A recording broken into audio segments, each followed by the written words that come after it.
आएर कहिल्यै ऋतु सिद्धिदैन, लाएर माया मुटु रित्तिदैन, स्वीकार मात्रै गर एक बार, संसार तिम्रै अनि बार बार। नमस्कार तपाईँ सम्पूर्ण मेरा दर्शक महानुभावहरूमा। कार्यक्रम प्रमेय संवादमा छौँ। प्रमाण, तथ्य र युक्तिले सिद्ध गरिने विषय नै प्रमेय हो, यानि कि नितान्त मनोगत कुरा भन्दा टाढा रहने कोसिस जहाँ गरिनेछ। कार्यक्रम प्रमेय संवादमा आजको मेरो अतिथिको रूपमा ओंकार टेलिभिजनमा उपस्थित हुनुहुन्छ डाक्टर देवी नेपाल। उहाँ नेपाल प्रज्ञा प्रतिष्ठान प्राज्ञिक परिषदको सदस्य हुनुहुन्छ। त्यसको रूपमा कार्य सम्पादन गर्दै हुनुहुन्छ। एकजना उत्तुङ्ग साहित्यिक व्यक्तित्वको रूपमा उहाँलाई चिन्दछौँ। विशेष गरी शास्त्रीय छन्द, लोक छन्दलाई नेपाली बान्कीमा प्रस्तुत गर्नका लागि निकै ठुलो अहम भूमिका उहाँले निभाउनु भएको छ। करिब करिब छन्द निकै दुर्बल बन्दै गरेको अवस्थामा छन्द विधालाई प्रशिक्षण मार्फत र लेखन मार्फत उठाउनु हुने डाक्टर देवी नेपाल निकै उच्च कदका एकजना नेपाली भाषा साहित्यका कुशल साहित्यकार हुनुहुन्छ। विश्वविद्यालयमा प्राध्यापन गर्नेदेखि लिएर कैयन कृतिहरूको रचना उहाँबाट भएका छन्। मेरा दर्शक महानुभावहरू, म केही प्रतिनिधि उहाँका कृति उल्लेख गर्दछु। डाक्टर देवी नेपालको श्रद्धाञ्जली नाम गरेको खण्डकाव्य प्रकाशित छ 2057 सालमा, जसको प्रकाशन भयो। यसै गरी मुक्त काव्य जो त्रिशतक, तिता मिठा कुरा, माटो र मुटु, सलाद जस्तो देश, भानु भन्दै हिँडिरौँ, आरोहण, पागल हुँदै अहिले भर्खरै करिब करिब आउने चरणमा मुद्रित भइसकेको र पाठकको हातमा आउन लागेको समुद्र मन्थन पछिल्लो खण्डकाव्य उहाँको प्रकाशित भएको छ। उहाँ यो खण्डकाव्यका बारेमा पनि आज हामी समयले साथ दिएसम्म उहाँसँग भलाकुसारी गर्नेछौँ। मैले फेरि पनि जोड दिएर एउटा कुरा साहस गरेर भन्नै पर्छ यहाँहरूलाई, छन्द परम्परालाई र युवा पुस्तामा छन्दलाई प्रयोग गर्ने, त्यसको प्रयोग धर्मितालाई निकै बलियो मात्रामा उहाँले त्यसको नेतृत्व गर्नुभएको छ। उहाँ युट्युबदेखि सामाजिक सञ्जालहरूमा प्रशिक्षणदेखि लिएर लेखनका हर क्रियाकलापमा छन्द उहाँको पहिलो उहाँलाई चिनाउने र उहाँले हामीमा चिनाउनु भएको विधा हो भन्न म सक्दछु। मेरा गुरुवर पनि हुनुहुन्छ। मैले कक्षा 11मा र शास्त्री दोस्रो खण्डमा उहाँसँग नेपाली भाषा साहित्य पढेको पनि थिएँ। धेरै गर्वको अनुभव गर्दै सर्वप्रथम म उहाँलाई मेरो कार्यक्रममा हार्दिक स्वागत गर्दछु। डाक्टर देवी नेपालज्यू, यहाँलाई ओंकार टेलिभिजनको कार्यक्रम प्रमेय संवादमा हार्दिक स्वागत छ। हजुर, धन्यवाद। मलाई पनि यहाँसम्म आउने मौका प्रदान गर्नुभयो। यसै पनि प्रमेय अत्यन्तै सुन्दर शब्द, व्यवस्थित शब्द, त्यससँग जोडिएको कार्यक्रममा म जोडिन पाएँ। यहाँलाई पनि धन्यवाद व्यक्त गर्दछु। हजुर, ठिक कस्तो हुनुहुन्छ? एकदम ठिक छ। म अलिकति यहाँकै जुन अघि मैले भूमिकाको क्रममा उठान गरेँ त्यहीबाट कार्यक्रमको शुभारम्भ गरौँ। एउटा कुनै त्यस्तो प्रसङ्ग विशेषबाट यहाँलाई त्यसको कुतकुती लाग्यो, प्रेरणा मिल्यो, जो छन्दलाई चाहिँ मैले उठाउनुपर्छ युवा पुस्तामा, किशोर पुस्तामा भन्ने लाग्यो, के थियो? त्यही सन्दर्भबाट कुरा उठाउँ। यहाँले एकदमै महत्त्वपूर्ण कुरा उठाउनु भयो। विशेष गरेर नेपाली कविता परम्परामा अध्ययन गर्न थाल्नुभन्दा अथवा त्यसको विश्लेषण गर्न थाल्नुभन्दा अगाडि नै त्यसले पार्ने एक किसिमको प्रभाव। म संस्कृत परम्पराबाट नै आएको हुँ र गुरुकुलमा संस्कृत अध्ययन गर्ने क्रममा मलाई के लाग्थ्यो भने यो सिर्जना भन्ने कुरा यो व्यक्तिले, जीवित व्यक्तिले लेख्ने कुरा होइन, कुनै एउटा अर्कै शक्ति होला भन्ने मलाई लाग्थ्यो। तर पछि त्यो समयमा लाग्नुको कारण के पनि हो भने मैले त्यतिखेर कालिदास पढेँ, मैले त्यतिखेर भवभूतिहरू पढेँ अथवा वाल्मिकीहरू पढेँ, व्यासहरू पढेँ, प्राचीन समयका ग्रन्थहरू मैले पढेँ। अनि नेपालीमा पढ्दाखेरि पनि मैले भानुभक्तहरू पढेँ। अनि मलाई त के लाग्यो भने यो एकदम अतीतको कुरा होला सिर्जना भन्ने लागिरहेको थियो। तर जतिखेर मैले पछिल्लो चरणमा जीवित रहेका स्रष्टाहरू माधव घिमिरे पढेँ, मैले भुपी शेरचन पढेँ, अनि मोदनाथ प्रसिद्धहरू पढेँ। यसरी पढ्दै जाँदाखेरि चाहिँ होइन जीवित व्यक्तिहरूले नै गर्ने काम रहेछ यो भन्ने लाग्यो र अनि म सिर्जना यात्रातिर लागेँ। र यहाँले जुन किसिमको त्यो छन्दको सन्दर्भको कुरा गर्नुभयो, म अब आजभन्दा लगभग 25 वर्ष अगाडि म किर्तिपुरबाट बिएड गरेर पढाउनको लागि टिचिङ प्र्याक्टिस गर्नका लागि टौदहको एउटा स्कुलमा गएको थिएँ। त्यति बेला म छन्दमा कविता लेख्न थालेको थिएँ। मैले 2046 सालदेखि नै छन्दमा कविता लेख्न थालेको हुँ। तर त्यति व्यवस्थित छन्दमा लेखन मेरो थिएन। तर एक किसिमको अहम चाहिँ के थियो भने म छन्दमा कविता लेख्छु, छन्दमा मिठो गरी वाचन गर्छु, म त मान्छेलाई यसै लट्ठ पारिहाल्छु नि भन्ने मलाई लाग्थ्यो। म गएँ त्यो कक्षा कोठामा, कक्षा 10 मा पढाउनु पर्ने थियो मैले। अनि मैले इच्छा कविता पढाउने क्रममा सबभन्दा पहिला विद्यार्थीलाई लयबद्ध तरिकाले छन्द सिकाउनु पर्यो भन्ने मलाई लाग्यो। अनि मैले इच्छा यो छ महेश अन्तिम जसै त्यो मृत्यु सैयाजली, मैले यति 1 अरब भनेको थिएँ। एउटा विद्यार्थीले स्वाहा भनिदियो। मेरो यत्रो उत्साह थियो त्यो बेलामा प्रवेश गर्दा, तर त्यो स्वाहाले मलाई यस्तो निराश बनाइदियो एक क्षण। तर म निराश भइनँ। अनि म त्यो विद्यार्थीसँग रिसाइनँ पनि, किनभने आज त्यो समयका विद्यार्थीहरू कहिल्यै पनि उनीहरूले गुरुबाट लय सुनेनन्, कहिल्यै पनि कवितालाई कविताको रूपमा पढेको उनीहरूले सुनेनन्। जहिल्यै छन्दका कविताहरूलाई गद्यमा पढेको सुने। अनि उनीहरूले त्यसरी सुन्दाखेरि त कुनै पुरोहितले पण्डितले पूजा लगाउँदा पुराण भन्दाखेरि भन्ने श्लोकहरू सम्झे उनीहरूले। अनि मलाई त्यसै दिन लाग्यो म यो छन्द कविता स्वाहा भन्ने विषय होइन। छन्द कविताभित्र जीवन बोल्न सक्छ, युग बोल्न सक्छ, वर्तमान बोल्न सक्छ, चेतनाका कुराहरू, विचारका कुराहरू आउन सक्छन्। यो कुराको म स्थापना गरेर छोड्छु भन्ने मलाई लाग्यो। अनि त्यतिखेरै मैले सङ्कल्प गरेँ अब म विद्यार्थीहरूको बिचमा जान्छु। अनि त्यो आजभन्दा 25 वर्ष अगाडि त्यो अवस्थाबाट उठान भएर म विद्यार्थीका बिचमा गएँ, विभिन्न स्रष्टाहरूका बिचमा गएँ, सिकारुकामा, सिद्ध अवस्थाकामा, सबैतिर पुग्दा पुग्दै छन्द कविताले यति लोकप्रियता प्राप्त गरेको आज म पाइरहेको छु। त्यो अत्यन्तै खुसीको क्षण हो मेरो। त्यसैले मैले कहिल्यै पनि सिर्जनालाई नकारात्मक रूपमा हेरिनँ, अनि सिर्जना गर्ने सर्जकहरूको दृष्टिकोणलाई पनि नकारात्मक रूपमा हेरिनँ। त्यही उत्प्रेरणाबाट अघि यहाँले भने जस्तो आजसम्म प्रशिक्षणको अभियानमा म लाग्न सफल भएको हुँ। हजुर, अब अलिकति थोरै त्यसको विश्लेषणतर्फ जाउँ। जस्तो कि केही थरीहरूको बुझाइ यो आधुनिक अहिलेका छिपछिपे मान्छेहरूको मात्रै बुझाइ नभएर पहिले पनि दुईटा धार स्पष्ट देखिन्थ्यो नेपाली साहित्यमा, विशेष गरी काव्यिक विधामा, जहाँ चाहिँ एक थरीले को नेतृत्व भुपी शेरचन प्रवृत्ति उहाँहरू र एक थरी हाम्रो अब लेखनाथ घिमिरे प्रवृत्ति। तर ती दुवैका प्रशंसकहरू जस्तो प्रकारले छन्द रुचाउनेहरूले गद्य विधालाई अखबारी लेखन भन्ने, अलिकति वाचनमा थोरै अड्किने, अलिकति भङ्गीमा उ गर्ने, र गोर्खापत्रकै हरफहरू पनि त कविता भयो भनिदिने। र एक थरीले फेरि छन्द चाहिँ कालीगढ, यो शब्दका कालीगढहरू हुने छन्दवादी लेखकहरू शब्द कुँच्छन्, ह्रस्व दीर्घ तगड मगडको रगडमा उनीहरूको समय जान्छ, भाव प्रकट गर्न सक्दैनन् भन्ने थियो। सत्य बिचमा छ अथवा कथा छ? अब यसको लागि चाहिँ मैले अलिकति नेपाली छन्द कविता परम्परालाई संक्षेपमा हेर्नुपर्ने हुन्छ।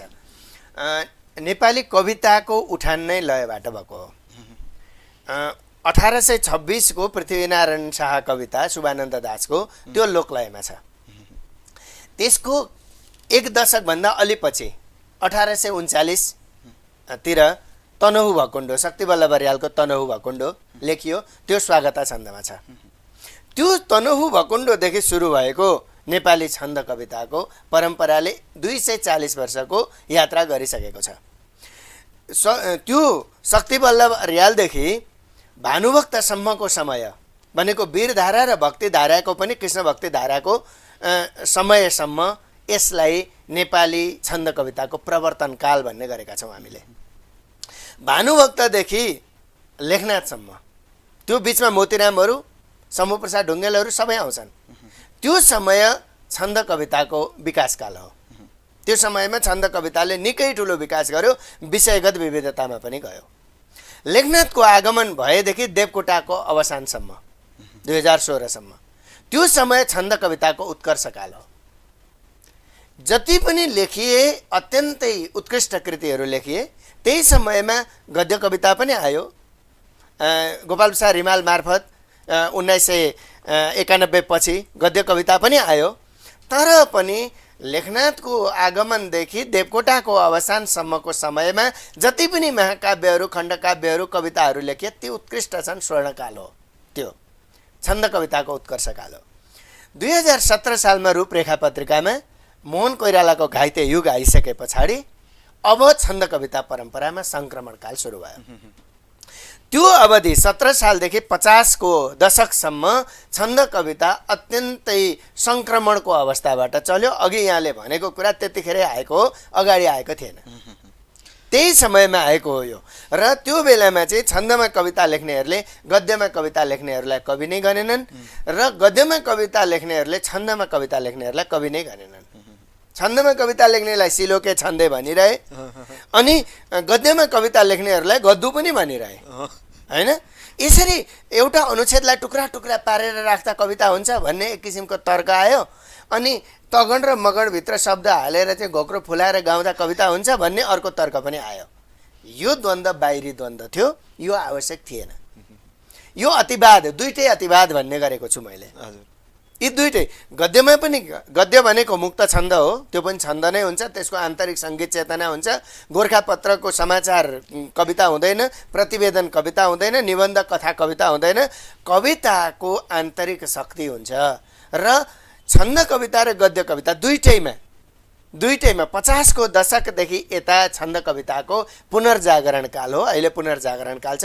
यो बेलाको सबभन्दा महत्त्वपूर्ण कार्य के हो भने गद्यमा लेख्ने हो भने आन्तरिक सङ्गीत चेतना सहितको सुक्तिपूर्ण गद्य प्रस्तुत गर्नुपर्छ। छन्दमा कविता लेख्ने हो भने पनि विचार र भाव सहितको, युग बोध सहितको कविता आउनुपर्छ। अहिलेको मान्यता यही नै हो। यसले अगाडिका अतिवादलाई चिर्छ, दुईटै कुरालाई चिर्छ। र म चाहिँ वास्तवमा यो कविताको प्रशिक्षण अभियानमा लाग्नुको कारण के हो भने यी दुईटै अतिवाद हुन् र यिनीहरूलाई चिर्नुपर्छ। मुक्त छन्दमा पनि कविता हुन्छ, त्यसको आन्तरिक सङ्गीत चेतना हुन्छ। बद्ध छन्दमा पनि कविता हुन्छ, त्यसको बाह्य सङ्गीतले मात्रै त्यो धान्दैन, त्यसको भित्र भावगत सशक्तता हुनुपर्छ भन्ने सोचका साथ नै आएको हुँ। त्यस कारणले गर्दाखेरि यहाँले अघि भनेको यी दुईटा अतिवादलाई चिर्नुपर्ने छ कवितामा। लय भनेको बाहिरी कुरा हो, आन्तरिक शक्ति भनेको चाहिँ त्यसको भाव चेतना नै हो। देवकोटा अथवा माधव घिमिरे लेखनाथहरू एउटा शिखर हुन् भने भुपी शेरचन र गोपाल प्रसाद रिमालहरू अर्को शिखर हुन्। दुवैको सम्मान हुनुपर्छ। एउटा पूरक प्रश्न मार्फत यो प्रश्नलाई टुङ्ग्याउँ। यहाँले भने अनुसारले चिरिएको चाहिँ कतिको पाउनुहुन्छ त? अहिलेको युवा पुस्तामा जो दुईटा अतिवादको भ्रम हो त्यो कुन हदसम्म चिरिएको छ अथवा झन् भँगालो बसेको छ? त्यो चाहिँ अब आंशिक रूपमा त रहल पहल त त्यो जहिल्यै पनि भइ नै हाल्छ। तर मलाई लाग्छ हिजोको दिनमा स्वाहा भन्ने अवस्था जुन थियो आजको दिनमा त्यो छैन। हजुर। र नयाँ पुस्ताले पनि बरु मोह छ छन्दप्रतिको, लोभ छ छन्दप्रतिको। र गद्यमा लेखिएको कविता पनि, मुक्त छन्दमा लेखिएको कविता पनि जसो तसो शार्दूल विकृतको लयमा हुन्छ कि अर्को कुनै छन्दको लयमा हुन्छ, गाउने प्रयास अहिले गरिराखेको छ। र अब अतिवादी धार त रहि नै रहन्छ, रहल पहल रहिरहन्छ। आज पनि गद्यमा पनि कविता हुन्छ भन्ने केही व्यक्तिहरू भेटिन्छन्, छन्दमा कविता हुन्छ भन्ने केही व्यक्तिहरू भेटिन्छन्। तर त्यो अपवाद मात्रै हो। अहिले भनेको कवित्व छ भने चाहे त्यो मुक्त छन्दको होस् चाहे त्यो बद्ध छन्दको होस्, त्यो कविता मानेरै गएको अवस्था छ। त्यो भ्रमको भुवाङ टालिने क्रममा छ, लगभग टालिसकेको छ। हजुर। प्रिय दर्शक महानुभावहरू, आज प्राज्ञ डाक्टर देवी नेपालसँग हामीहरू संवाद गर्दैछौँ प्रमेय संवादमा। यहाँको जो अभियानको उठान गर्ने क्रममा यहाँले छन्द पराग प्रकट गर्नुभयो। जो छन्द परागमा धेरैवटा छन्दलाई यहाँले समावेश गर्नुभयो, छन्द पराग जन्मियो। हामीले पनि सोझो बुझाइराख्दाखेरि के भने नेपाली शिक्षक छनौट गर्दै, नेपाली भाषा शिक्षण गर्ने मान्छेको छनौट गर्दैखेरि पनि अहिले केही निजी विद्यालयहरूमा पनि छन्द जानेको अथवा यो काव्यिक चेत भएको मान्छे एउटा एउटा त्यो टिममा, त्यो समूहमा राख्ने प्रचलन बसेको छ। त्यसमा यहाँहरू धेरै सफल हुनुभएको बुझिएको छ। यहाँले नै त्यसको प्राय नेतृत्व गर्नुभएको प्रशिक्षणको समेत हामीहरूले पाएका छौँ। छन्द परागमा कसैले चाहिँ फेरि देवी नेपाल सरले संस्कृतमा नभएका पनि हाम्रो जो अब झ्याउरे लगायतका छन्द त छँदैछन्, अरू पनि छन्दहरू स्वयं पनि बनाउनुहुन्छ भनेर गफमा कुराकानीमा भन्नुहुन्थ्यो, कुरो के रहेछ? यो एउटा पछिल्लो कुरा, अघिल्लो छन्द परागको सन्दर्भ त ठिकै हो। छन्द पराग कसरी जन्मियो भन्ने सन्दर्भमा पनि यही अगाडिको प्रसङ्गले भूमिका खेल्छ। जतिखेर म छन्दमा कविता लेख्थेँ, छन्दमा वाचन गर्थेँ, विभिन्न कार्यक्रमहरूमा जाँदाखेरि मैले छन्द कविता प्रस्तुत गर्ने बित्तिकै श्रोताहरूले भन्नुहुन्थ्यो, यसरी छन्दमा कविता लेख्नका लागि सजिलो गरी एउटा सामग्री चाहिएको छ। हुन त छन्दमा लेखिएका सामग्रीहरू प्रशस्त छन्। छन्दका सिद्धान्तका किताबहरू छन्द परागबाट मात्रै सुरु भएको होइन, त्यहाँभन्दा अगाडि पनि प्रशस्त छन्। संस्कृतमा लेखिएको पिङ्गल छन्द सूत्रदेखि वृत्त रत्नाकरदेखि छन्द मञ्जरीदेखि विभिन्न कृतिहरू छन् र नेपालीमा पनि थिए। तर धेरै श्रोताहरूको माग के भयो भने सजिलो गरी लेख्न सिकाउने गरीको सामग्री चाहियो भनेपछि ल ठिकै छ, नेपालीमा अत्यन्तै प्रचलित भनेका 20-25वटा छन्द छन्, त्यतिको चाहिँ म बनाउनु पर्यो भनेर सुरु गरेँ। सुरु गरिसकेपछि लेख्दै गएँ नेपालीमा लेखिएका जति सामग्री लेख्दै जाँदाखेरि त 20-25ले पुगेन। अनि मलाई के लाग्यो भने अब यसलाई पूर्ण किताबकै रूपमा लिएर जानु पर्यो भन्ने मलाई लाग्यो। अनि मैले नेपालीमा कति लेखिएका रहेछन् त अहिलेसम्म छन्दमा कविता भन्दाखेरि त्यति बेरसम्ममा 2062 सालमा 80वटा छन्दमा लेखिएका थिए। हजुर। अनि अरू थप 80वटा छन्द मैले संस्कृत परम्पराबाट, वृत्त रत्नाकरबाट अथवा छन्द मञ्जरीबाट अनि पिङ्गल छन्द सूत्रबाट, तिनीहरूबाट अरू 80वटा गरे 160वटा वार्णिक छन्द।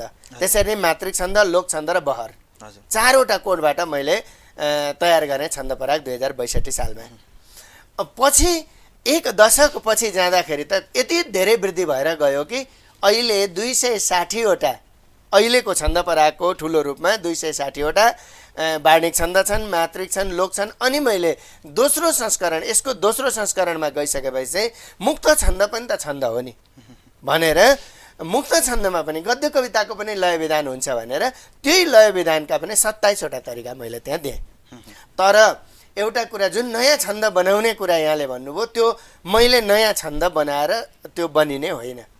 र एउटा भ्रम छ अहिले नेपाली समाजमा, अलिकति छन्द मिलेन। मानिलिउँ मैले लेख्नुपर्ने थियो भुजङ्ग प्रयात, भुजङ्ग प्रयातमा 4वटा यगण हुन्छन्, 3वटा यगण राख्यो, अन्तिममा चाहिँ मगण आयो भने अनि यसो पल्टायो, छन्द परागमा यो छ कि छैन, खोजो छैन, अर्कोतिर खोजो छैन, अर्कोतिर छैन, ल मैले त नयाँ छन्द बनाएँ भन्ने यस किसिमको अवधारणा छ। यो गलत हो।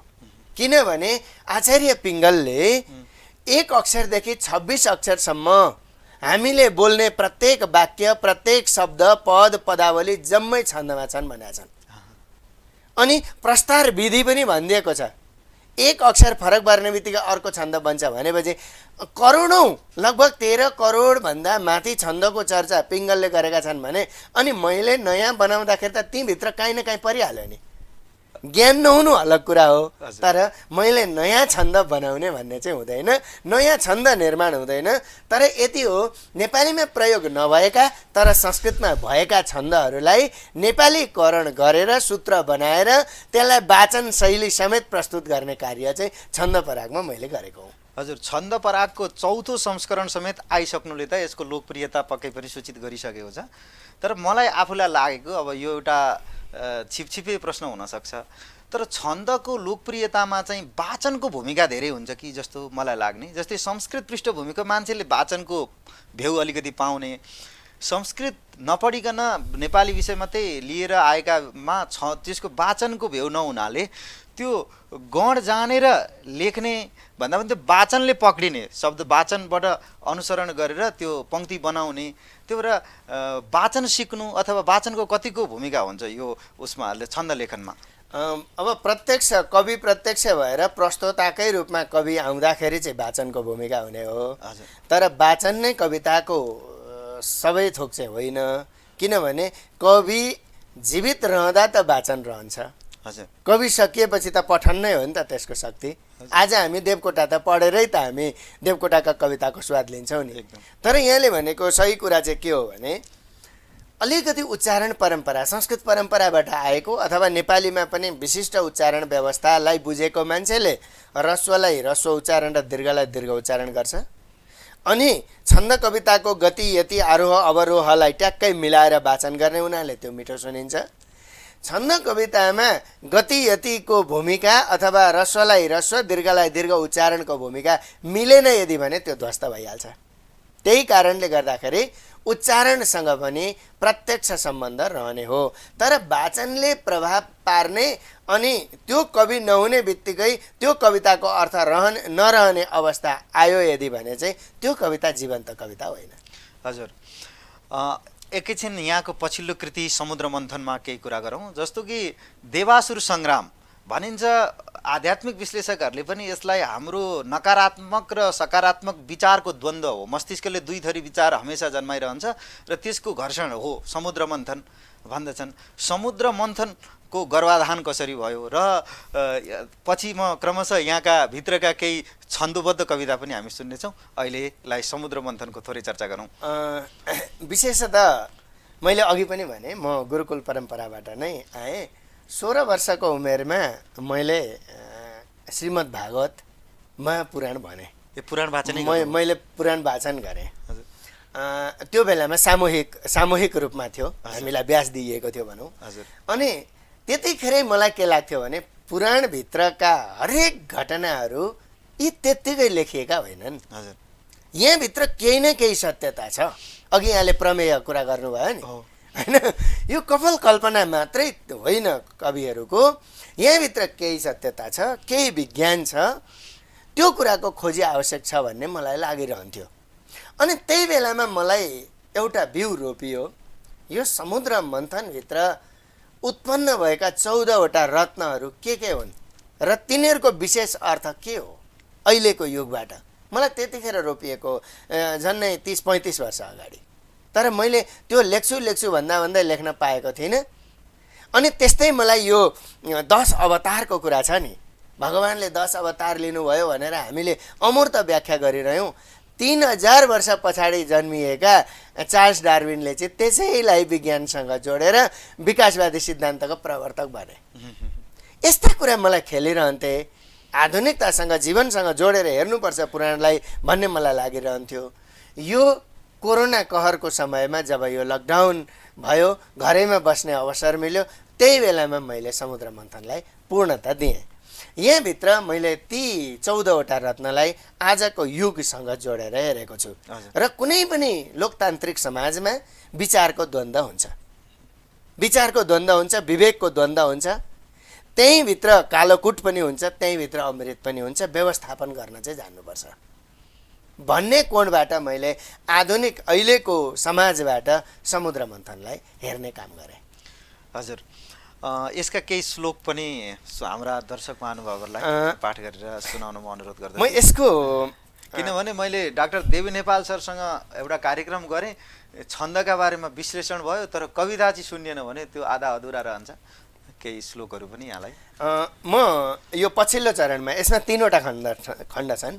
एउटा यसको उद्बोधन छ, जहाँबाट विषयको उठान छ। अर्को मन्थन छ, मन्थनभित्र पौराणिक विषयवस्तु नै छ। अर्को चिन्तन छ, चिन्तनभित्र चाहिँ मेरो दृष्टिकोण छ। यहाँ त्यहीँभित्र म यी 14वटा रत्नलाई समेट्ने गरीको एक-एकवटा वाक्यहरू अथवा एक-एकवटा पद्यहरू त्यहाँभित्र छन्। त्यही खण्ड म प्रस्तुत गर्ने अनुमति चाहन्छु। हामी ग्रस्त भयौँ सारा सोचको कालकुटले, घमण्ड स्वार्थमै मत दोषको कालकुटले आफू बाहेकका सारा मूर्ख लाछी र निर्बल भन्ने उन्मादले भित्रै पाल्यौं विष हलाहल कामुधेनु थिए हात कामै बिना थला परे उच्चै स्रवा थियो आँट डरका बसमा परे ऐरावत थियो शक्ति भक्तिले शक्ति नै मर्यो कौस्तुभ मणि हो माटो कौडीका मूल्यमा झर्यो कल्प वृक्ष त हो देश कल्प वृक्ष त हो देश फलाउन सके फल अप्सरा मन हो हाम्रो वासना रूप वैभव लक्ष्मी हो पसिना हाम्रो बगाए मणि फल्दछ सम्वेग बारुणी देवी उत्साहबाट चल्दछ चन्द्रमा चेतना हाम्रो चम्किने चाहना सधैँ पारिजात स्वयं इच्छा सुगन्धी भावना सधैँ विश्वको ध्यान नै खिच्ने प्रतिभा पाञ्चजन्य हो लोक कल्याणमा लागे धन्वन्तरी स्वयं त हो साँचो अमृत हो त्याग चोखो अमृत हो फल आफ्नै पौरखको प्राप्ति धनवा मान केवल लामो त्याग र सङ्घर्ष साधना र समर्पण गरे अमृत निस्कन्छ आफै भित्र छ त्यो धन विकार जलमा हुन्छन् विकार वायुमा पनि विकार स्थलमा हुन्छन् विकार तेजमा पनि शून्य आकाश पढ्नेले विकार लाख भेट्दछन् भव्य ब्रह्माण्ड बुझ्नेले विकार लाख देख्दछन् सारा ग्रह र नक्षत्र सङ्घर्षबाट जन्मिए समग्र चेतना ज्ञान सङ्घर्ष बीज भइदिए शुक्र कीट स्वयं द्वन्द नै हो जिजीविषा जन्म वा मृत्युको खेल द्वन्द्वग्रस्त छ सर्वदा जहाँ द्वन्द हुने गर्छ त्यही जन्मन्छ चिन्तन नयाँ चिन्तनका लागि हुन्छ समुद्र मन्थन नयाँ चिन्तनका लागि हुन्छ समुद्र मन्थन धेरै धेरै धन्यवाद थोरै यद्यपि यो कुनै विज्ञापन होइन तर यसलाई पाठकले खोज्नु पर्यो भने प्रकाशन गृह यो ऐरावती प्रकाशन यहाँका दिल्ली बजारबाट हजुर प्रकाशन भएको छ हजुर यहाँ नेपाल प्रज्ञा प्रतिष्ठानमा एउटा प्राज्ञको महत्त्वपूर्ण जिम्मेवारीमा हुनुहुन्छ र त्यसभित्रको मैले थाहा पाएसम्म लोकवार्ता र बाल साहित्य विभाग प्रमुखको रूपमा पनि कार्यरत हुनुहुन्छ त्यो लोकवार्ता भन्ने चिजलाई अथवा त्यो लोकलाई हाम्रो शास्त्रीय जो लक्षण ग्रन्थहरू हुन् त्यसले प्रतिपादन गरेको सिद्धान्त र हाम्रो लोक वार्तालाई जोड्ने गाँठो कहाँनिर हुँदो रहेछ यहाँको अनुभव के भन्छ यो लोक भन्ने बित्तिकै यो पछिल्लो लिखित अभिव्यक्ति भन्दा मौखिक अभिव्यक्तितिर ढल्किएर जान्छ र लोक भनेको समाज हो लोक भनेको जीवन हो लोक भनेको समग्र जीवन पद्धति हो र यहाँले भनेको पौराणिक परम्परा अथवा वैदिक परम्परा शास्त्रीय परम्परादेखि यो लोक जीवनसम्म आइपुग्दाखेरि त्यो स्वाभाविक रूपमा हामीले प्राचीन ग्रन्थहरूमै जाँदाखेरि पनि एउटा कथ्य अभिव्यक्ति र एउटा लेख्य अभिव्यक्ति यी दुईटै कुरा लेख्य अभिव्यक्तिमा मानक अभिव्यक्ति आउने अनि लोक अभिव्यक्ति भनेर चाहिँ कालिदासहरूले पनि ग्राम्य अभिव्यक्ति भनेर त्यो लोक कथ्यलाई प्रयोग गरेको हामी पाउँछौँ हामीले लोकवार्ता अथवा लोक साहित्य लोकवार्ताभित्र मूर्त अमूर्त हरेक कुराहरू पर्छन् त्यहाँनेरि चाहिँ सांस्कृतिक पक्षदेखि लौकिक जीवनका समग्र पक्षहरू लोकवार्ता अन्तर्गत पर्छन् लोकवार्ता अन्तर्गतको एउटा पाटो लोक साहित्य हो लोक साहित्य भनेको अलिखित साहित्य हो जो चाहिँ युगौँ युगदेखि मुखान्तर हुँदै एक मुखबाट अर्को मुखमा सर्दै सर्दै सर्दै आएको हो पुस्तान्तर हुँदै हुँदै श्रुति परम्पराबाट आएको हो त्यहाँनेरि यति ठुलो शक्ति लुकेको छ युगौँ युगको सम्पदा त्यहाँभित्र लुकेको छ त्यो सम्पदाको अध्ययन गर्न हामीले सकिरहेका छैनौँ र नेपाल प्रज्ञा प्रतिष्ठानले लोकवार्ता विभाग स्थापना गर्नुको अर्थ हो यसरी अलिखित रूपमा रहेका अपार सम्पदाहरूको खोजी तिनीहरूको व्याख्या विश्लेषण अध्ययन अनुसन्धान प्रकाशन गरेर आजको युगलाई अहिले भइरहेको समयलाई युगौँ युगदेखिको हाम्रा पुर्खाले हस्तान्तरण गरेको सम्पत्तिका बारेमा खोज अनुसन्धान गराउने उद्देश्य हो र त्यसबाट लिने मिठास पनि एकातिर मनोरञ्जन अर्कोतिर ज्ञान दुईटै कुरालाई जोड्ने उद्देश्यले नेपाल प्रज्ञा प्रतिष्ठानले लोकवार्ता विभागको स्थापना गरेको हो र त्यही अन्तर्गत यसले तीन प्रकृतिका कार्यहरू गर्दछ। एउटा गोष्ठी त्यस विषयसँग सम्बन्धित विभिन्न क्षेत्रमा गएर गोष्ठी गर्छ, अर्को त्यसको अनुसन्धान र अर्को प्रकाशन। अब अहिले त्यो खोज्ने साधन चाहिँ तीनटा भयो, लोकवार्ता तीनवटा पाटोबाट लोकवार्ता अथवा लोक साहित्यको खोजी हुन्छ। लोक साहित्य सिद्धान्त भन्ने कृति एकदम बृहत ग्रन्थ नै अहिले भर्खरै प्रकाशन भयो प्रज्ञा प्रतिष्ठानबाट। त्यसभित्र लोक साहित्यका चाहिँ सम्पूर्ण कुराहरू सबै विधाहरू त्यसभित्र समेटिएका छन्। अनि भर्खरै लोककथाको सङ्कलन कार्य सम्पन्न भएको छ। 7 प्रदेशबाट 77वटै जिल्लाबाट त्यहाँको जातीय प्रतिनिधित्व भौगोलिक प्रतिनिधित्व सबै हुने गरी लोककथाहरू सङ्कलन भइसकेका छन्। अनि नेपाल अथवा नेपाली भूगोलभित्र मात्रै छैन, नेपाली अहिले विश्वव्यापी छ। त्यसमा पनि नेपालभित्र जन्मिएको नेपाली विभिन्न पश्चिमी मुलुकहरूमा छन् भने छिमेकी राष्ट्रहरूमा त त्यहीँका नेपालीहरू पनि छन्। त्यो नेपाली जाति हो, त्यो भूगोलले उनीहरूलाई समेट्दैन। दार्जिलिङदेखि बर्मासम्म भुटानसम्म नेपालीहरू छन्, त्यहाँको लोकजीवनमा चाहिँ कस्ता कथाहरू छन् त त्यो पनि खोजी गर्ने काम अहिले भएको छ। र एकमुष्ट नेपाली भूमिभित्रको र नेपाल बाहिरका नेपाली जीवनको प्रतिनिधित्व गर्ने गरी प्रतिबिम्बन गर्ने गरिका लोककथाहरू पनि अहिले आउँदैछन्। अनि अघि यहाँले भनेको लोकवार्ताभित्र के पर्छ भन्ने कुरा अहिले हामी त्यो काम गर्दैछौँ प्रज्ञा प्रतिष्ठानबाट। लोकवार्ता कोष भन्दैछ। हजुर, यो वर्षभरिमा कोष निर्माणको काम सकिन्छ, अर्को वर्ष प्रकाशन हुन्छ। लोकवार्ताभित्र ताप्लेजुङमा प्रयोग हुने एउटा लोकजीवनसँग जोडिएको शब्द भनौँ, च्याब्रुङ भनौँ, हो त्यो च्याब्रुङ के हो भनेर बुझ्नका लागि, अथवा सुदूरपश्चिममा प्रयोग हुने कर्णालीमा प्रयोग हुने हुड्को के हो भनेर बुझ्नका लागि हामी एउटै कोषभित्र हाम्रो लोकजीवन सम्पूर्ण बुझ्ने गरेको लोकवार्ता कोष बाहिर ल्याउँदैछौँ। यसले नेपाली जीवनलाई लोकजीवनलाई जोड्नमा ठुलो भूमिका खेल्छ भन्ने विश्वास छ।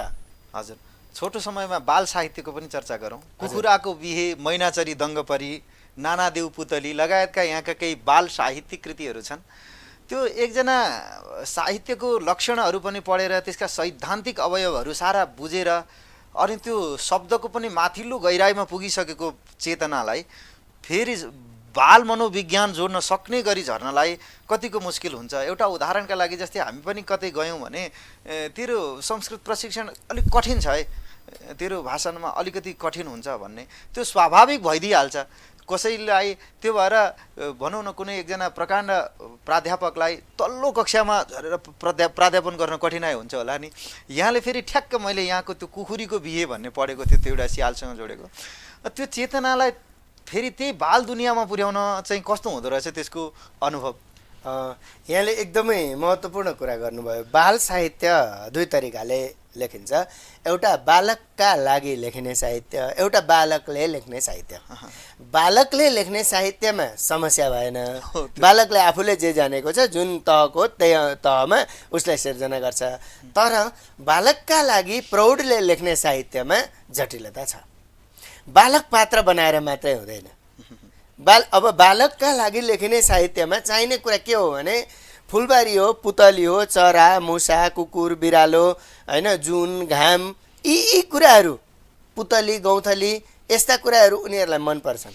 तर प्रस्तुत गर्ने बेलामा बालक पात्र पनि छ, फुलबारी पनि छ, पुतली पनि छ, तर चेतना चाहिँ उच्च कोटिको छ।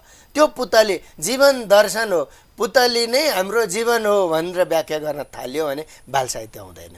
यहाँले भनेको एकदमै सही हो। त्यही उमेर समूहमा ओर्लिन एकदमै गाह्रो छ स्रष्टाहरूलाई, आफ्नो बौद्धिकताले थिचिहाल्छ, होइन, त्यही किसिमका शब्दहरू आइहाल्छन्।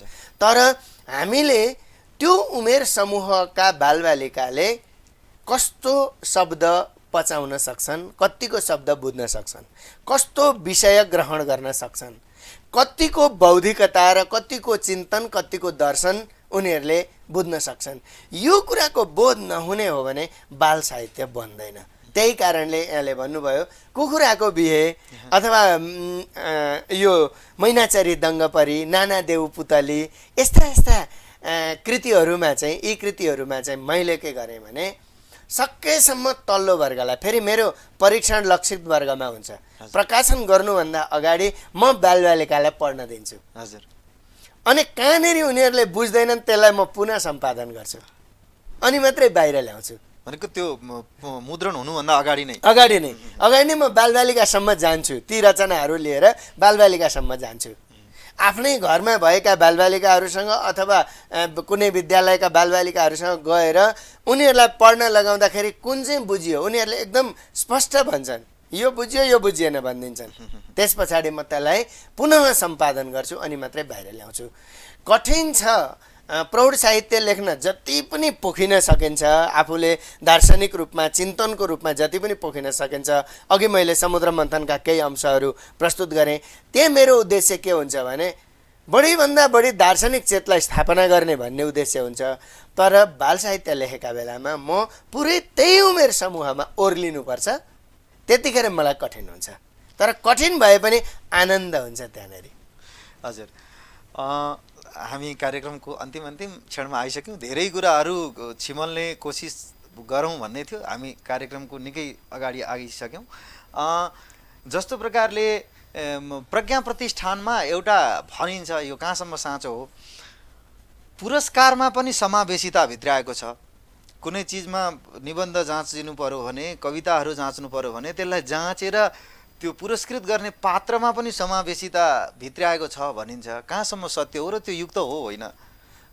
त्यो चाहिँ अब के हो भने बाह्य रूपबाट व्यक्ति हेरेर अनि सिर्जना हेर्ने चाहिँ होइन, यो गलत परम्परा हो र त्यो होइन, त्यो बाहिर कुरा आएको मात्रै हो। किनभने त्यहाँको मूल्याङ्कन प्रक्रियामा व्यक्ति देखिँदैन, जाति देखिँदैन, त्यहाँ थर देखिँदैन, लिङ्ग देखिँदैन, केही पनि देखिँदैन, सिर्जना देखिन्छ। किनभने प्रज्ञा प्रतिष्ठानले आफूले गर्ने प्रतियोगिताहरूमा अगाडि नै त्यसलाई कोडिङ गरिसकेको हुन्छ। सिर्जनाबाट मूल्याङ्कन हुने गर्दछ। सिर्जनाबाट मूल्याङ्कन गरेर पछि घोषित रूपमा त्यो सम्पूर्ण ल्याएर जोडेको बेलामा अब पढ्ने व्यक्तिहरू कस्ता हुन्छन् त्यसको आधारमा अनुमान लगाउने गर्दछन्। जस्तै कविता प्रतियोगितामा हामी 30 जनाको नाम अगाडि नै सार्वजनिक गर्छौँ, उत्कृष्ट 30 जनाको। अब उत्कृष्ट 30 जनाको सार्वजनिक गरिसकेपछि त तपाईँले 5 जना अनुमान लगाउनु भयो, मैले 5 जना अनुमान लगाएँ। अनि नाम चलेका व्यक्तिहरू त्यहाँभित्र देखिएका हुन्छन्। ती नाम चलेका व्यक्तिहरू राम्रै लेख्छन् र त नाम चलेका हुन्छन्, अगाडि पनि त्यही भइरहेको हुन्छ भने मैले तिनैको अनुमान लगाएँ, तपाईँले त्यस्तै अनुमान लगाउनु भयो।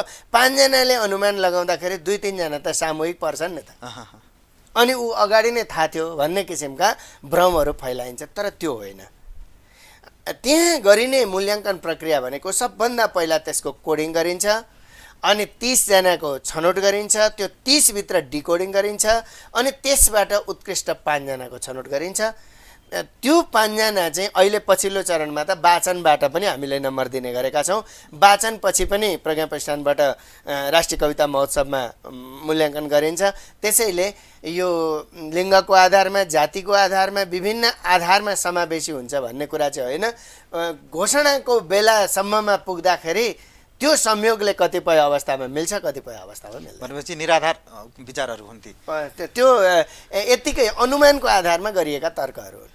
हजुर, नेपाली साहित्यको अन्तर्राष्ट्रिय क्षितिज कतिको फराकिलो बनेको होला? आज यो विषयमा हिजो भर्खरै हाम्रो एउटा समूहमा बहस चलिरहेको थियो। जतिसुकै नेपाली भाषामा दक्ष भए पनि त्यसले अन्तर्राष्ट्रलाई चाहिँ चिन्दैन। जहाँ नेपाली भाषाका वक्ता छन् त्यहाँ छ। यसलाई अन्तर्राष्ट्रले भाषान्तरको साहित्यिक चेतले कुन मूल्याङ्कन गरिरहेको यहाँले पाउनुहुन्छ? अब यसमा पहिलो कुरा त अन्तर्राष्ट्रिय शब्दभित्रैबाट हामी हेर्न सक्छौँ। नेपाल अन्तर्राष्ट्रिय भित्र पर्छ पर्दैन भन्ने कुरा हो। विश्वको भूगोलभित्र हेर्ने हो भने त अर्को देशबाट हेर्दा त नेपाल पनि अन्तर्राष्ट्रिय नै हो, नेपालले अर्को देशलाई हेर्दा अन्तर्राष्ट्रिय हो होइन। त्यसैले विश्व साहित्यभित्र नेपाली साहित्य पनि छ। तर एउटा कुरा के हो भने जुनसुकै भाषाको पनि पहिलो रूप त आफ्नै भाषामा हुने गर्छ। नेपाली समुदायमा नेपाली भाषा पुग्नु त्यो स्वाभाविक कुरा हो। तर उत्कृष्ट साहित्य चाहिँ अन्य भाषामा पनि रूपान्तरित भएका छन्। अहिले विश्वले बुझ्ने भनेको अङ्ग्रेजी भाषा हो। अङ्ग्रेजी भाषामा अनुवाद भयो भने त्यो अन्तर्राष्ट्रिय साहित्य हुने, अनि नेपाली भाषामा भयो भने अन्तर्राष्ट्रिय नहुने भन्ने कुरा होइन। धेरैसम्म पुग्ने भन्ने अर्थमा चाहिँ यसलाई लिनुपर्छ। अङ्ग्रेजी भाषामा अनुवाद हुने बित्तिकै अन्य भाषासम्म, अन्य श्रोताहरू, दर्शकहरू, स्रष्टाहरू, पाठकहरूसम्म पुग्छ। यसलाई अब यहाँ पनि जोडौँ। नेपाल प्रज्ञा प्रतिष्ठानले अनुवाद विभाग मार्फत अहिले के काम गरिरहेको छ भने विभिन्न अन्तर्राष्ट्रिय विभिन्न देशहरूसँग सांस्कृतिक सम्झौता गरिरहेको छ। अहिले 13वटा मुलुकहरूसँग सांस्कृतिक सम्झौता भइसकेको अवस्था छ। यसको उद्देश्य के हो भने नेपालका उत्कृष्ट साहित्यलाई सम्बन्धित देशको भाषामा अनुवाद गर्ने। अहिले भोइस अफ नेपाल भनेर नेपालबाट कविताको कृति चाइनामा पनि अनि पाकिस्तानमा पनि बङ्गलादेशमा पनि विभिन्न देशहरूमा अनुवाद भइरहेको छ। पाकिस्तानको महिला लेखन नेपाल प्रज्ञा प्रतिष्ठानले नेपालीमा अनुवाद गरेको छ। बङ्गलादेशको त्यो बङ्गबन्धुको डायरी नेपालीमा अनुवाद भएको छ। चाइनाका विभिन्न नाटकहरू नेपाल प्रज्ञा प्रतिष्ठानले नेपालीमा अनुवाद गरेको छ। अनि अङ्ग्रेजी माध्यमबाट विभिन्न भाषा साहित्यलाई अनुवाद गरेर अहिले नेपाली साहित्यलाई विश्वव्यापी गर्ने, विश्वका उत्कृष्ट साहित्यलाई नेपालीमा ल्याउने यो काम पनि प्रज्ञा प्रतिष्ठानबाट भइरहेको छ। त्यसैले नेपाली साहित्य चाहिँ कमजोर छ भन्ने मलाई लाग्दैन।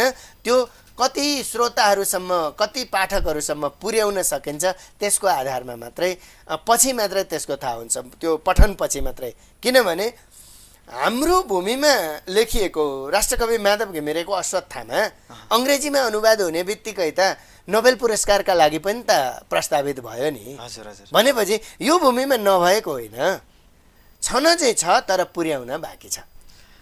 हजुर, यहाँ मेरा धेरै दर्शकहरूले आज चाहिँ प्रस्तुताले धेरै अरू कुरा नगरेर रचना सुनाउन पायो भने त्यो छन्दमा धेरै माधुर्य पस्किनुहुन्छ भन्दैछन्। उहाँहरूको विचार छ, एउटा कुनै सिर्जना फेरि सुनौ। मैले आज अघि समुद्र मन्थनको एउटा अंश प्रस्तुत गरेँ। म यसैको एउटा निष्कर्ष अंश अर्को फरक छन्दमा म प्रस्तुत गर्ने अनुमति चाहन्छु। यो समापन, चिन्तनको समापन चाहिँ पञ्चचामर छन्दमा छ। म यसलाई प्रस्तुत गर्छु।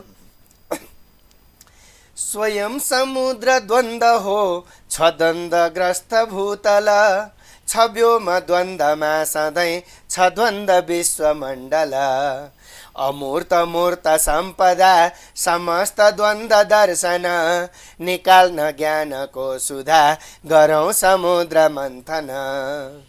यही छ दैत्य कर्मले, यही छ शुद्ध देवता, यही छ कालकूट त्यो, यही छ ज्ञानको सुधा, यही छ मत्त वारुणी र कल्प वृक्षको धन, निकाल्न वैभवी सुधा गरौँ समुद्र मन्थन।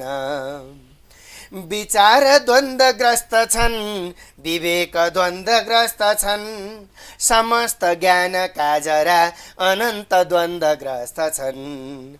छ द्वन्द्व दृष्टिमा भने खुलो सुतर्क लोचना, पखाल्न दृष्टि दोष त्यो गरौँ समुद्र मन्थन। रहन्छ मान द्वन्द्वमा, रहन्छ ज्ञान द्वन्द्वमा, सबै विधान द्वन्द्वमा र संविधान द्वन्द्वमा, हुँदैन द्वन्द्वहीन त्यो हरेक ऐन कानुन, निकाल्न सत्यको सुधा गरौँ समुद्र मन्थन। समुद्र लोकतन्त्र हो, विचार भिन्न छन् यहाँ, समुद्र लोकतन्त्र हो, अनेक रत्न छन् यहाँ, सके निकाल्न औषधि समाज स्वस्थ बन्दछ, बुझे महत्व रत्नको समृद्ध देश बन्दछ। स्वदेश भक्ति हो सुधा, अनन्त शक्ति हो सुधा, अनेक व्यष्टि व्यष्टिमा स्वयं समष्टि हो सुधा समान लक्ष्य छन् यहाँ छ भिन्न विश्व चिन्तन सिँगार्न लोकतन्त्र यो गरौँ समुद्र मन्थन छ राजनीति द्वन्द्वमा गरौँ समुद्र मन्थन छ अर्थनीति द्वन्द्वमा गरौँ समुद्र मन्थन छ धर्मनीति द्वन्द्वमा गरौँ समुद्र मन्थन छ कर्मनीति द्वन्द्वमा गरौँ समुद्र मन्थन समस्त ध्यान हो सुधा गरौँ समुद्र मन्थन अतुल्य ज्ञान हो सुधा गरौँ समुद्र मन्थन अपूर्ण भोक हो सुधा गरौँ समुद्र मन्थन र पूर्ण लोक हो सुधा गरौँ समुद्र मन्थन र पूर्ण लोक हो सुधा गरौँ समुद्र मन्थन। धन्यवाद। धेरै धेरै हामीले यसबाट माधुर्य आज हाम्रो दर्शकहरूले प्राप्त गर्नुभएको विश्वास छ। एउटा कुरा एकैचोटि यहाँ प्राध्यापनमा पनि हुनुभएको हुनाले थोरै शिक्षकको आँखाबाट मानविकी सङ्काय त्यसमा पनि नेपाली विषय अब कसैले त सेमेस्टर प्रणालीलाई दोष देलान्, तथापि आज मूल विषयको रूपमा यो कमर्सियल दुनियाँमा यहाँ अहिले छानिँदैन। त्यो नेपाली विषयलाई कुन अवस्थामा पाउनुहुन्छ अहिले भर्खरको युवा पुस्तामा? यो चाहिँ बुझाइको फरक हो भन्ने मलाई लाग्छ। हामी कुनै मुलुकमा जानुभन्दा अगाडि त्यो मुलुकको भाषा यहाँ पैसा तिरेर पढ्न आनन्द मान्दछौँ भने आफ्नो देशको आफ्नो भाषा, आफ्नो देशको चिनारीको भाषा, मनको भाषा, हृदयको भाषा, चोट लाग्दा ऐया भन्ने भाषा चाहिँ हामी त्यसलाई महत्त्वहीन सम्झिरहेका हुन्छौँ। त्यो चाहिँ नजिकको तीर्थको हेला हो।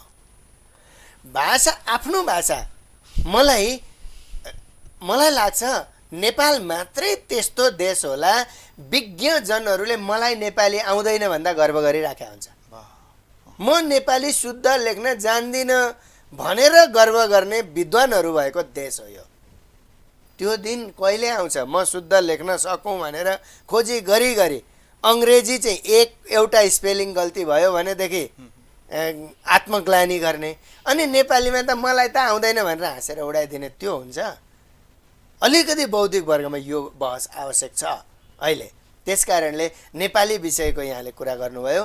नेपाली विषय त नेपाली अनिवार्य पढ्नेले मात्रै, ऐच्छिक पढ्नेले मात्रै होइन, सबैले नेपाली विषय अनिवार्य रूपमा पढ्नुपर्छ।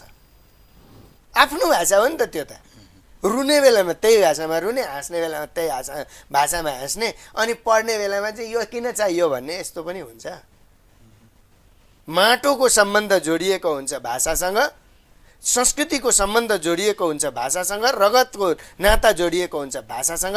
त्यसैले आफ्नो भाषामा गर्व गर्ने दिन आउनुपर्छ। अहिले जुन शङ्का सिर्जना भयो नि, त्यो शङ्का सिर्जना हुने वातावरण बन्नै हुँदैन।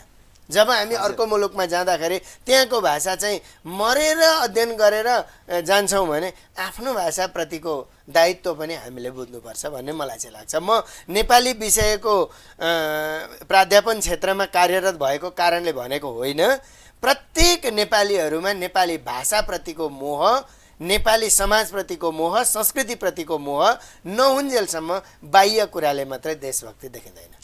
हजुर, धेरै धेरै धन्यवाद। आज यहाँले आफ्नो निकै व्यस्तता र धेरैवटा कर्ममा यहाँ संलग्न हुनुहुन्छ, त्यसको बावजुद पनि सरलताका साथ जुन हामीलाई यो समय दिएर यहाँ उपस्थित हुनुभयो, यसका लागि ओंकार टेलिभिजन परिवारको तर्फबाट यहाँलाई धेरै धेरै धन्यवाद।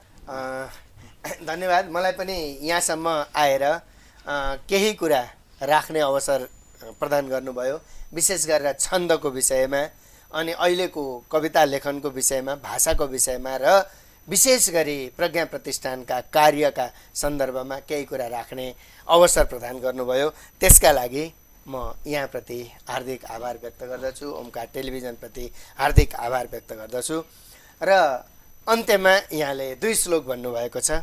म 2 श्लोक अहिलेको नेपाली समाजलाई प्रतिबिम्बन गर्ने गरी यहाँ प्रस्तुत गर्ने अनुमति चाहन्छु। 2-3टा एउटा जे होस्, खै एकताको बल एउटा पूर्ण कविता नै समय छ भने हुन्छ, त्यो पूर्ण अवश्य, कविता नै अवश्य, म अवश्य। प्रस्तुत गर्छु। खै एकताको बल, कविताको शीर्षक। भन्थे एक थुकी सुकी सय थुकी बन्ने छ पक्कै नदी, अहिले भव्य नदी फुटी सय कुलो बन्दै गए सुस्तरी। एउटा फुल थुती थुती चुडिदिए देखिन्छ के सुन्दर, एउटै काँध बनेर बोक्नु छ धरा, खै एकताको बल। माटाको घरमा पसेर दुनियाँ भन्दैछ गिर्जा घर, मासिन्छन् क्षणभित्र मन्दिर यहाँ भत्किन्छ त्यो मस्जिद। येशू बुद्ध तथा खुदा र भगवान मान्छे नहुन् आखिर, हामी धर्म भनेर बाँडिन पुग्यौँ खै एकताको बल। हाम्रै हुन् फरिया घलेका मुजुरा हाकु पटासी पनि, साकेला छठ पर्व तीज र दसैँ गौरा र जात्रा अनि। छाता संस्कृतिको विशाल शिरमा ओड्दा त के हुन्छ र, हामी जात भनेर बाँडिन पुग्यौँ खै एकताको बल। मेची दिन्छ चिया मिलेर पिउँदै काली पुगौँ साँझमा, बोकी अन्न मधेसको सब घुमौँ मुस्ताङका खोचमा। खुट्टा हात शरीर माथा सबको यो देह साझा घर, हामी क्षेत्र भनेर बाँडिन पुग्यौँ खै एकताको बल। खानामा किन हुन्छ नित्य झगडा, गिर्दैछ मान्छे यहाँ, एउटा लक्ष्य चाहिँ हिँड्छ पागल बनी, अर्कै छ बाटो नयाँ। बन्ने छैन सुरम्य देश यसरी, डुब्दैछ माटो अब, बिर्स्यौँ त्याग अतीतका रगतको खै एकताको बल। मिल्छन् ती धमिरा र बन्छ सजिलै आश्चर्य त्यो देवल, देख्छौँ नै महमा समुन्नत कला मौरीहरूको बल। धरतीमा कुन हो असम्भव कुरा, मान्छे हुने निष्फल, एउटा देश बनाउने विषयमा खै एकताको बल। एउटा देश बनाउने विषयमा खै एकताको बल। धन्यवाद। बडो मार्मिक। यही खै एकताको बल, यही मार्मिक कविताका साथ आजको यो प्रमेय संवादको यो श्रृङ्खला टुङ्ग्याउन गइरहेका छौँ। कार्यक्रम प्रमेय संवाद हरेक शनिबार बेलुका 7:30 बजे ओंकार टेलिभिजन एचडीबाट प्रसारण हुने गर्दछ। साथै यसको युट्युब, फेसबुक, इन्स्टा र ट्विटरबाट पनि सोही समयमा यहाँहरूले देख्न र सुन्न सक्नुहुनेछ। यही कुराको उठान गर्दै आजको कार्यक्रमबाट म विराम लिन चाहन्छु। यहाँहरू सबैको भलो होस्। नमस्कार।